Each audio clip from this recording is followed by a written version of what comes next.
дұрыс қой. Как понять, кетесің, істе, дұрыс қой. Енді қотақта істемесеңдер сендер. Күні бойы, сука, үйде әшейін жатсаңдар. Аренданы, блядь, сен төлеп атсың ба?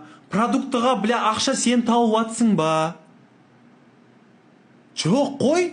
Қотағыма жатсың ба? Онда сен кімсің сен? Менің үйімде жататын?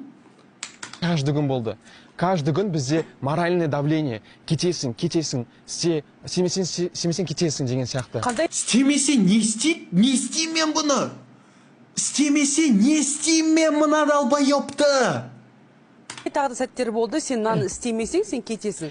Допустим, мен аудиторияға, комментарияға жауап берем. Допустим, басқалар жауап бермейді. А мен жауап бердім комментарияға. А сен жауап бердің? Потому что мен аудиторияға жақын болғым келді. Потому что мен аудиторияға жақын болғым келді.